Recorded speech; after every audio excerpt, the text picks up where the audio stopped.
Hi, I'm Mansi Scott, and welcome to the Exchange 2020. And we have quite the topic for the discussion today, the growing online and social media presence of artists in 2020. And who better to have on this panel, which happens to be the second panel today, than one woman who burst onto the music scene when the music video was on its way out of the television screens and actually onto massive social media presence. And the other, I think, who pioneered one of the greatest original electronic acts in the country called Bhatia. Without further ado, let me introduce to you my panelists. Bhatia, the co-founder of Unmute, a pioneering music management and booking agency for electronic dance music in India. As a full-service entertainment company, Unmute also consults with brands, music festivals, and venues.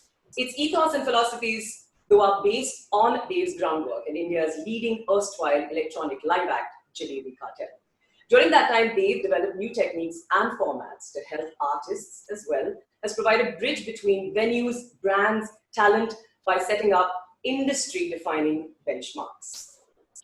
Monica Dogra doesn't need an introduction, but this was quite the resume and I must read it out. She kind of embodies the versatility of being a singer, actor, social media activist, and has always been pushing people to think outside the box and outside limitations. As a musician, she's released 6 studio albums.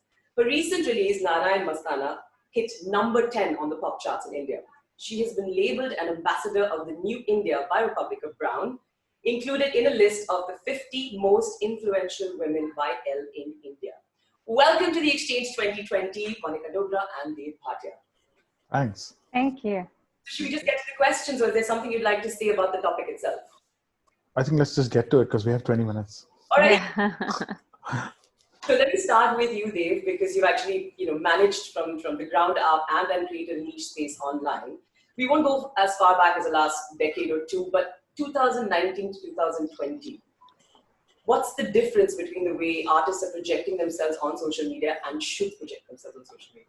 I think let's take a step back. I think what's happening now is there are a lot of artists I know, or even artists I work with and don't work with, who never preferred the social media marketing and all these things. But unfortunately, with the situation that is COVID-19, everyone's sort of forced into it and had to learn very quickly, right? So suddenly you can see everyone adapting to the techniques which they had to a few years ago, and now it's sort of fast tracked where people have started learning or trying to figure out new ways to innovate, trying to figure out new ways to present their art and promote their art or stuff. So things are changing on a daily basis.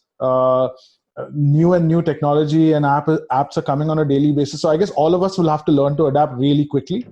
And those who have good quality work backed up by the ones that can adapt to technology will thrive. That's the difference between 19 and 20. Tips and edits and putting their best foot forward. So this is why I want to put this to Monica now. You've been a powerhouse live performer. Do you feel there's going to be like a massive gap between how we connect as artists to an audience live and social media?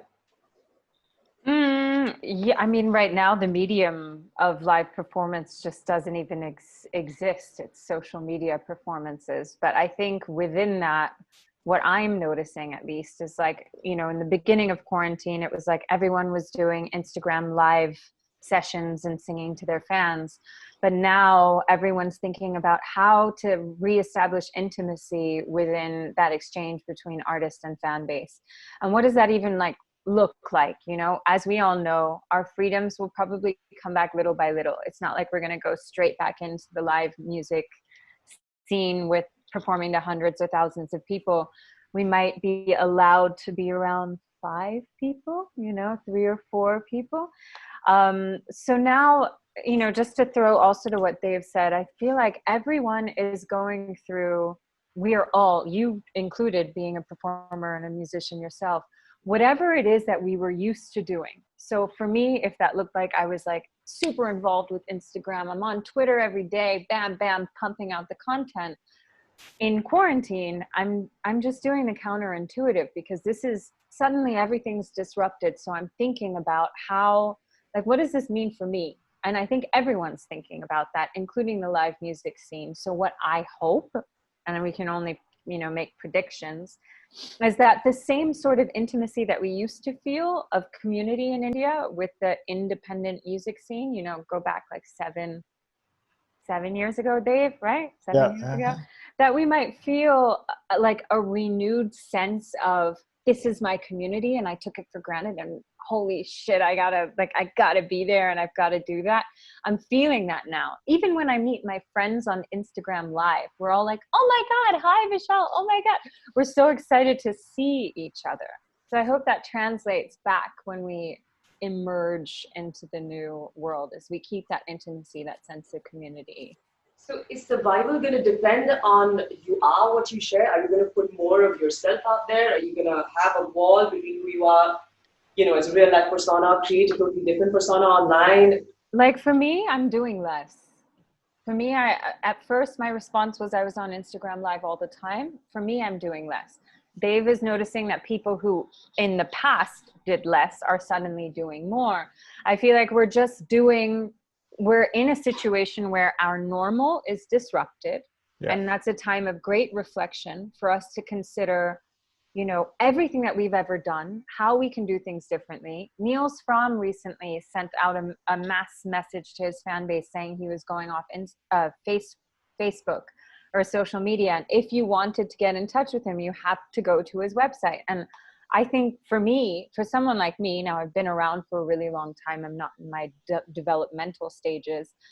For me, Niels Fromm's action was an act of radical intimacy between himself and his fans. And that excites me. Spaces like Instagram now, they feel really polluted with like everything's happening all the time, Yeah. Nothing's really special anymore. Yeah, on that note, Dave, I'll ask you, since you've been managing artists both, in two different complete worlds, as it were, how does an artist stand out? There's so much going on there. From the perspective of the artist and the artist themselves. I think I like Monica's approach of doing less, because what started to happen is people also sharing their cooking, the stuff they do at home, the cleaning at home. It's sort of getting a bit ridiculous right now. And I think doing less is more will be the quality versus quantity. Less is more. These phrases sort of like should come into play very soon. When all the trash goes is when these things will come back. And when people will start getting bored is when you start innovating, when you start thinking of new things. I think, that's we all have a new normal now. And Monica, I hope we get back to what you said about the community angle, and that has to happen again. I think we have a sort of a reset, right? Like we've gone back 5 or 7 years in terms of this is a sort of a leveler across the board. So a lot of people who also in our business for the wrong reasons are going to flush out and go back to what they're doing best, or Papa's business, or whatever that is, right? So this whole thing will sort of reset things in a good way, I think. And I'm taking it positively. So that's what I suggest to my friends as well. Take it positively. It's okay if you don't have gigs for a year. None of us are making money. That's fine. But that'll push us to create new avenues, to create newer ways to use the internet in a good way to make money. And there are people doing that. So I think it's only positive, this whole situation. When you said that we're resetting back, isn't it an exciting time for management right now? Because as I see the West, or international musicians, the way that they promote it, they have that three-pronged approach. They've got creative, they've got PR, they've got brand management. Isn't this the space that we've actually created for artist managers to actually go out and start promoting an artist and bring in different types of revenue for them? I don't know. I don't think so. But I think it's sort of created a space for everybody. It can't just be an artist manager working or an artist working. It has to be teams getting together and creating ideas. I don't think I or my team or anyone from from Team Unmute can sort of think of ideas alone. We're all jamming a lot more. We're all talking a lot more. Funnily, when everything was open, we weren't talking as much with the artists or with our colleagues, with our friends, with other agencies, other promoters. And suddenly everyone started talking. So it's an interesting space. And I think a lot of interesting new collaborations will come, whether it's agency to agency, artist to artist, or artist to agency. Even all of the above, yeah. All of the above, right? People are going to be open-minded now. And I've realized one thing, that a lot of people are more sensitive now. It's awesome to see. Finally, like it's awesome to see. It's awesome to see that happen as well. So like I'm only being positive about the whole thing. I think whatever I say, it reflects positivity. So do you think we're going to have saturation of the same kind of content, Monica? Do you think it's going to be, the pioneers right now leading the way for this kind of content, and 6 months down the line, the same thing's going to get repeated, or are we going to see the birth of more original talent? I think whenever something's good and it works, it's human nature to copy, borrow. But yeah, it's so I don't think that just because we're experiencing a pandemic, it's going to be any different. But I will say, what's really important to the process of innovation is space and time just to dream. And I know that I'm taking advantage of that.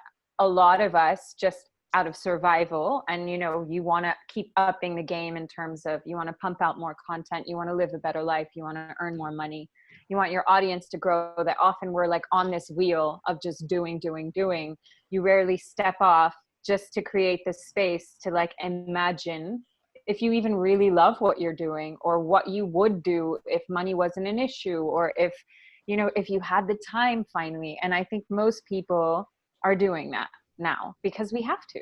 And so that will give birth to maybe not more original content, but more authentic content, which is really exciting.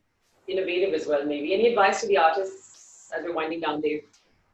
I think use this time to reanalyze and do the essential things. That's exactly what we're doing. It'll sound really funny and stupid, but we spent the first 2 weeks of the pandemic updating our Excel sheets, contact lists, label lists around the world, or artist lists, basic stuff which you don't have time for, but which is important. So I've used my time in that way.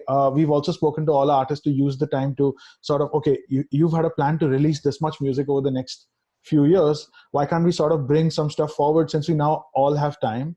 And if you have access to a home studio, why not sort of bring forward your release plans and use this time to sort of fine tune those releases, work on marketing angles. So let's use the time for non-essential, essential things is what I've been telling people. I think that's Monica, just to sum it. Yeah, I mean, kind of what I just said, take this time, because you're not going to get it back, to not do, don't do anything. I mean, you can do things, but the artists that have been there, but the new ones that are churning to get content out there, what would your advice be? New ones who are churning to get content out there. I mean, my greatest advice to any new artist, period, is to really, really spend time figuring out who you are, because you see a lot of young artists kind of replicating what's already been done, and to do it yourself.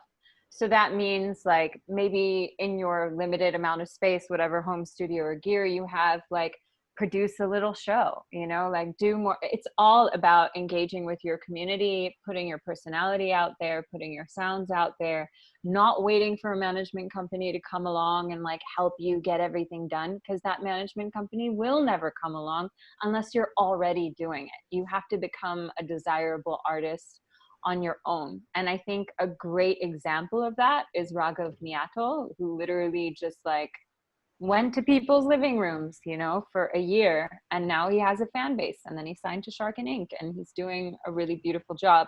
And I had the benefit of meeting him with a whole bunch of artists just like him, and he was the one who did it himself. There might have been other artists who are equally as talented, but he did it himself, and they're just still chilling in their houses. Yeah, anything that's about his discipline, just like be disciplined and hone a skill. Anything you missed out before we got into lockdown, missed out doing? What about you, Mansi? How have you been using this time? Yeah, what's been going on? Also, it's hard to hear you. Am I just deaf? Am I better now? Yeah. No, exactly what Monica said. I went the other way around. Skip and I had a release. Doss and I had a release. We actually kind of took a step back. I started something for the fun of it, singing every evening at 6 p.m. on my Insta, doing some of the originals. And then I just had everybody calling me and saying, aren't you doing it again? So I kind of made a promise, and I said that I will do it, every day of the lockdown, I'm going to sing. And it's become sort of a riyaz every day, and I'm learning new softwares. I'm literally making myself technically savvy. I don't know if you ever knew Chaitanya Karmarkar, the sound guy. Yeah. Taught me everything in a non-digital world about how to sound check, and I was the first person using in-ear monitors in 2001. It just took me back there as a software engineer to be scared of learning Ableton. Like, I've gotten into it, I've put myself in there, and I think Monica's words have resonated so much. I'm really discovering who I am as a person, as a There's this riyaz that's happening every day, 6 to 7 p.m. I'm singing my lungs out. And then there's been some interesting, corporate sort of endorsements that have happened along the way. But yeah, she's right. Life as we know it is over, and we've got to. This is also, I think, a space that's been created for us as artists to be genreless. I think the connections and the collaborations that are forming. I've connected with somebody in Turkey, and I'm doing some Arabic tracks, which I never thought in my life I'd be attempting. So I think, genres, limitations, boundaries, they're kind of all fading away. Yeah. Yeah, I've kind of been like that my whole career, but yeah, like never. Oh, I just made a dance track. I'm gonna make a mantra now. Yeah. That's what, no, people don't think like that, right? I mean, when people ask you what a genre, so I literally, been an immense time of learning for me. I think I've been the happiest I've been in lockdown, sorry to say, but musically, being alone, my son's home, I've got house help. It's just been creatively an incredible space for me, but a lot of learning, a lot of nature, a lot of opening up and accepting other things, a lot of, at least the music community, she's right, has become kind of nice, more sensitive. Yeah. One thing I'd like to sort of add to everyone going live is not you guys, but like artists going live is I've seen a lot of Instagram. I've been following this very closely in terms of who goes live on social media and what are they doing, right? Because we're all looking for ideas. But like Monica said, we're all looking to be inspired and see if someone's doing something the right way. I mean, a lot of people are just going live without using technology. It's all available. You just have to like Google search how to live stream with best quality audio. And there are ways to do it without having a studio at home. Like I can do it from my house right now. But I don't see a lot of people making that effort to keep the quality up. I mean, if you're going to go live with 16 other people at 8 p.m. on every evening, then you make sure that you stand out and I stay there and listen to you more. I want to shout out like Warren, Blackstrat Bruce just went live 2 days ago and pristine audio quality from his guitar on Instagram. Unreal. I put headphones on, it was brilliant. So that's the kind of stuff, that's the kind of effort I think we all should make, or our artists should make,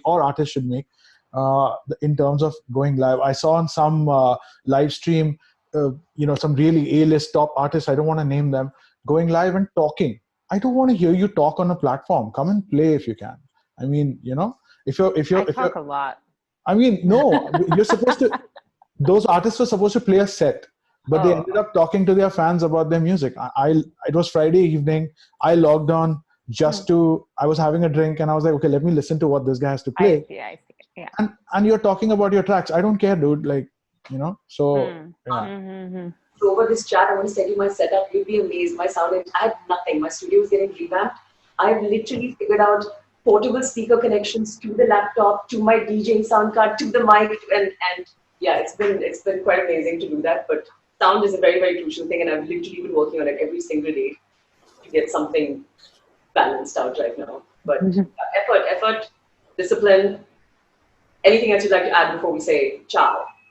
Apparently 2 minutes to go. I'm good. I mean, on my Instagram live concert, I had LED lights. I had a bubble machine. I changed fur jackets like 4 times. Wow. I had different sunglasses on. I was just like, how do I produce this to make it cool? In like the 4 foot by 4 foot space, I do everything in every day. So yeah, I also think it's like, we're all grasping. Yeah.